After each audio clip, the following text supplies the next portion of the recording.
चौथे चरण का मतदान लगभग समाप्त होने को आया है। वोटिंग पैटर्न वही रहा है, लेकिन एक सवाल है वो खटक रहा है कि समाजवादी पार्टी इस चरण में कहां है।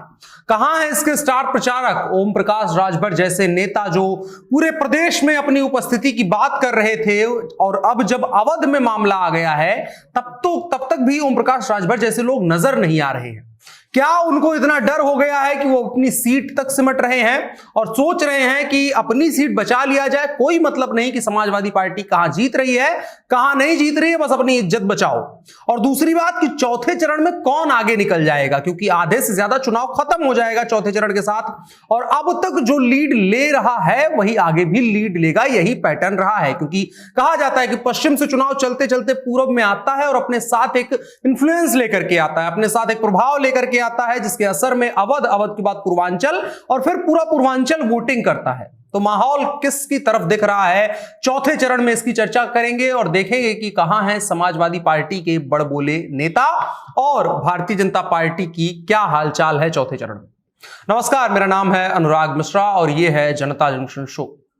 चौथा चरण आते आते मुद्दों और नेताओं की भी थाह लग जाती है और इस चुनाव में भी लग गई है। एक नाम जो दिमाग में बार बार खटकता है वो है ओम प्रकाश राजभर। ओम प्रकाश राजभर इतना चिल्ला चुके हैं कि इनकी बात किए बिना यूपी चुनाव पूरा ही नहीं होगा। हमने कई पत्रकारों से बात करी जो उत्तर प्रदेश में हैं, अवध क्षेत्र से आते हैं, उन सभी ने एक बात सिरे से खारिज करी कि ओम प्रकाश राजभर का कोई भी असल प्रभाव हो। वो सिर्फ ओम प्रकाश राजभर को माइक पर बोलने वाला आदमी और नेता मानते हैं, माहौल बनाने वाला आदमी मानते हैं। याद करिए ओम प्रकाश राजभर के बारे में जब चुनाव शुरू हो रहा था तब कह रहे थे कि ये टूट रहा है वो टूट रहा है। भारतीय जनता पार्टी से स्वामी प्रसाद मौर्य टूटते हैं, उसके बाद 4-5 दिनों तक ये क्रम लगातार चलता है, उसके बाद सब शांत हो जाता है। उसके बाद ओम प्रकाश राजभर, समाजवादी पार्टी और उसके गठबंधन के किले में से सेंध लगनी शुरू होती है। और आज की तारीख में हालत यह है कि ओम प्रकाश राजभर खुद कब सपा गठबंधन से निकल जाए इसका कुछ ठिकाना नहीं है। खैर, बात दूसरी तरफ जा रही है। हम बात कर रहे हैं उत्तर प्रदेश में हुए जो आज का चौथा चरण का चुनाव है। जब तक हम शूट कर रहे हैं तब तक तकरीबन 50 से 52% की एवरेज वोटिंग हो चुकी है। तो ये चुनाव अधिकतर त्रिकोणीय, कुछ जगहों पर चतुष्कोणीय है। सपा और भारतीय जनता पार्टी के इर्द गिर्द घूमने वाला उत्तर प्रदेश का विधानसभा चुनाव चौथे चरण में आकर के चतुष्कोणीय होता हुआ नजर आ रहा है, कम से कम इस चरण में। पूरे प्रदेश में मृतप्राय कांग्रेस का नाम अगर चतुष्कोणीय में शामिल किया जाए तो सरप्राइज मत होइएगा, क्योंकि इस चरण में कांग्रेस के पास ऐसी सीटें हैं जहां पर दशकों से भारतीय जनता पार्टी या कोई अन्य पार्टी अपना खाता नहीं खोल सकी है। बहुजन समाज पार्टी इस चरण में मजबूत है, जातीय समीकरण उसके साथ है, और साथ ही साथ कहा यह भी जा रहा है कि आज हुई वोटिंग में वो समाजवादी पार्टी के वोटों को भारतीय जनता पार्टी के लिए काट रही है। अब बेसिकली ये वाक्य गलत है। भारतीय जनता पार्टी के लिए बहुजन समाज पार्टी ने सोच करके नहीं वोट काटा है, लेकिन जब समीकरण बनते हैं, जब जोड़ा घटाया जाता है, जब देखा जाता है कि किसकी वजह से किसका नुकसान हुआ, नहीं तो क्या हो सकता था, तो इस चरण में सबसे ज्यादा नुकसान समाजवादी पार्टी का होता हुआ नजर आ रहा है, खास करके बहुजन समाज पार्टी की वजह से। हालांकि जीत हार एक अलग मसला है और इस चरण में उसका अंदाजा लगाया जाना बेहद कठिन है और गलत भी, क्योंकि यह चरण सभी पार्टियों के मुद्दे और जो इस दौरान जो अभी तक चुनाव के दौरान माहौल बनाया गया है उसकी परीक्षा ले रहा है। और कब कौन सा मुद्दा कितना बड़ा हो जाए और उसके अलावा कब कौन सा बड़ा मुद्दा यहां आकर के छोटा हो जाए, आप उसको बेहद बारीकी से समझने के बाद भी पूरा नहीं समझ सकते हैं। अब जैसे किसान आंदोलन का मुद्दा देश में कथित रूप से सबसे बड़ा मुद्दा बना, इतना बड़ा मुद्दा कि भारत सरकार, केंद्र की सरकार को इसके सामने झुकना पड़ा, माफी मांगनी पड़ी। इसी में से एक हिस्सा था लखीमपुर खीरी में, जो लखीमपुर खीरी कांड हुआ था। मीडिया रिपोर्ट्स देखें तो उस वक्त की तो लगेगा ये बहुत बड़ा मुद्दा होना चाहिए था, और ये इस बात का डर भी था कि उत्तर प्रदेश चुनाव में लखीमपुर खीरी में जो कुछ भी घटित हुआ है वो एक बहुत बड़ा मुद्दा होगा और भारतीय जनता पार्टी को बहुत नुकसान करेगा। लेकिन आज की तारीख में जाकर के देखें तो जमीन पर यह मुद्दा लगभग नगण्य है। उस आंदोलन में शामिल कई चेहरे अब समाजवादी पार्टी का हिस्सा हैं, और साथ ही साथ यह बात अब जस्टिफाई हो चुकी है कि वो एक दुर्घटना थी। गाड़ी चढ़ाया जाना इंटेंशनल हो सकता है, लेकिन उसके आगे पीछे जो कुछ भी हुआ था वो महज समय की वजह से हुआ था, वो एक दुर्घटना के तौर पर याद किया जाता है। और जब उसमें से जो आंदोलन या जो कुछ भी कहा जाए छोटा सा हुआ था, उसमें से अधिकतर लोग समाजवादी पार्टी में चले जाते हैं, तो आप समझ सकते हैं कि उस मुद्दे का क्या होगा।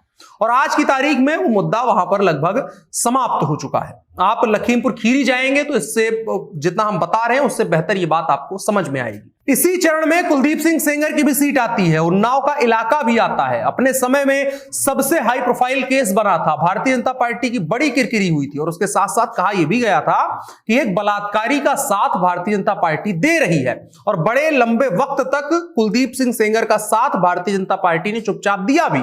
उसके बाद कुलदीप सिंह सेंगर बड़े दबाव के बाद पार्टी से बाहर होते हैं, जेल जाते हैं। अंदर ही अंदर केंद्र और राज्य सरकार उत्तर प्रदेश की, जो भारतीय जनता पार्टी की ही दोनों है, लेकिन अंदर ही अंदर यह बात उठी कि एक ही मुद्दे पर अपने उसी विधायक को लेकर के दोनों के रवैये अलग अलग हैं। अब रेप पीड़िता की मां को कांग्रेस ने टिकट दे दिया, चुनाव भी लड़ रही है, लेकिन जैसी उम्मीद की जानी चाहिए थी कि सिंपैथी वोट उनके साथ रहेगा, वो सामने नजर नहीं आ रहा है। अब ऐसा क्यों है ये हम नहीं बता सकते हैं, लेकिन उस मुद्दे का चुनाव को प्रभावित ना करना जो अभी देखने में लग रहा है वो बड़े सवाल खड़े करता है। इसके अलावा बहुत सारे मुद्दे हैं जो चौथे चरण में आकर के दम तोड़ रहे हैं, क्योंकि यहां पर सब कुछ घालमेल हो गया है। जो एक वक्त पर रायबरेली गढ़ हुआ करता था कांग्रेस का, अदिति सिंह उसकी वारिस थी, वो भारतीय जनता पार्टी में आ गई है। इसके अलावा भी कई ऐसे लोग हैं जो टूट रहे हैं, जो इधर से उधर गए हैं, जिसकी वजह से काफी कुछ धुंधला धुंधला सा नजर आ रहा है। और ये चरण जो है ये भारतीय जनता पार्टी का मजबूत चरण है, चाहे राजनाथ सिंह हो, उसके पहले अटल बिहारी वाजपेयी हो, उसके बाद तमाम जो तरीके से लखनऊ की जो सीटें हैं वो भारतीय जनता पार्टी की सुरक्षित मानी जाती हैं। जो शहरी सीटें होती है यहां पर जो सवर्ण वोट होता है, एक तरीके से कहा जाता है, जो ब्राह्मण, ठाकुर, कायस्थ और इन तमाम वैश्य, इन तमाम लोगों को मिला करके बनता है, वो भारतीय जनता पार्टी की तरफ खिसकता हुआ नजर आ रहा है। और भी बहुत कुछ है। समाजवादी पार्टी ने पूरे दिन भर आज इस बात के आरोप लगाए हैं कि यहां ईवीएम में गड़बड़ी हुई, वहां ईवीएम में गड़बड़ी हुई। तकरीबन 150 शिकायतों की बात हुई है जो समाजवादी पार्टी ने आधिकारिक तौर पर चुनाव आयोग और जिला प्रशासन से करी है, सिर्फ ईवीएम को लेकर के। तो एक बड़ा मसला बना। हालांकि इसमें कितनी पुष्टि है, कितनी सत्यता है, वो एक बात अलग है। मशीनें खराब होना और उसके बाद समाजवादी पार्टी जिस तरीके से हुआ बना रही है वो आने वाले दिनों में हमको देखने को मिल जाएगा। ये चौथे चरण का ओवरव्यू था। इसके बाद 3 चरण बच रहे हैं जिनके चुनाव होने हैं, 10 मार्च को नतीजे आने हैं। यहां पर चौथे चरण में आकर के तकरीबन आधे से ज्यादा चुनाव समाप्त हो जाता है। इसके बाद जो कुछ भी होगा वो इन चौथे चरण में जो कुछ भी हुआ है उसका नतीजा होगा और उसके बाद उसी के आधार पर वोटिंग होगी। 7वां चरण थोड़ा सा अलग रहेगा, जो एक और पूर्वांचल आता है, वो चरण के मुद्दे अलग हैं, वो चरण एक अलग ढंग से वोटिंग करेगा। फिलहाल के लिए इतना ही। आपकी क्या राय है कमेंट बॉक्स में बताएं और साथ ही साथ आप किस विधानसभा से आते हैं, आपके यहाँ क्या हालचाल है वो भी कमेंट बॉक्स में बता सकते हैं। हमारी थोड़ी सी मदद हो जाती है। बड़ी खबर में इतना ही। अब बढ़ चलते हैं कार्यक्रम के अगले हिस्से की तरफ, जो है इन शॉर्ट। रूस यूक्रेन संकट के बीच दोनों देशों की सीमाओं पर हालात बिगड़ रहे हैं। रूस की संसद ने राष्ट्रपति जो व्लादिमीर पुतिन हैं उनके उस प्रस्ताव को मंजूरी दे दी है जिसके तहत वो अपनी सेना को दूसरे देश में कार्रवाई करने के लिए भेज सकते हैं। इसको लेकर के पुतिन ने कहा है कि अभी उनके पास बहुत सारे विकल्प खुले हैं।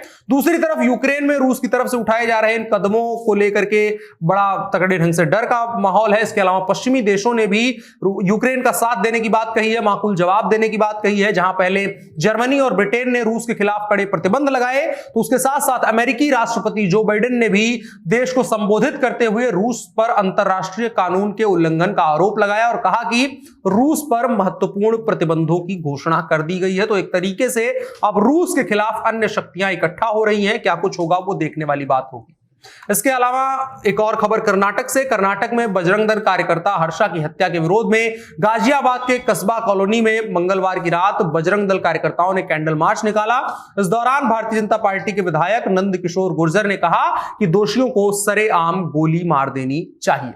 इसके अलावा खबर बिहार से। बिहार के 42,000 युवाओं को शिक्षक बनने की जो उनकी मुराद थी बड़े लंबे वक्त से, वो आज पूरी हो गई है। सरकार की तरफ से उनको जो शिक्षक के नियुक्ति पत्र की प्रक्रिया जो है वो प्रारंभिक शुरू कर दी गई है।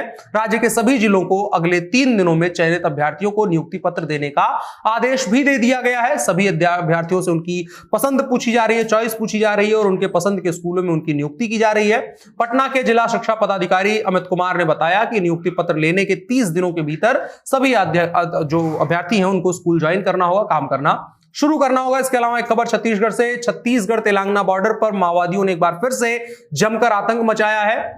पुल निर्माण कार्य में लगी 7 वाहनों को माओवादियों ने आग के हवाले कर दिया और साथ ही साथ रिपोर्ट्स ये भी हैं कि 3 ट्रैक्टरों को माओवादी अपने साथ लेकर के चले गए हैं। हालांकि अभी इसकी आधिकारिक पुष्टि नहीं हुई है, लेकिन खबर यही है कि माओवादियों ने निर्माण कार्य में लगे मजदूरों तक को बंधक बना लिया, लेकिन वारदात को अंजाम देने, लूटपाट और आग की घटना करने के बाद सभी को छोड़ दिया गया है। अभी इस पर आधिकारिक बयान नहीं आया है, सेंटर की तरफ से कोई एक्शन नहीं लिया गया है। आज के इन शॉर्ट्स में इतना ही। अब बढ़ चलते हैं कार्यक्रम के अगले हिस्से की तरफ, जो है आज का कानून।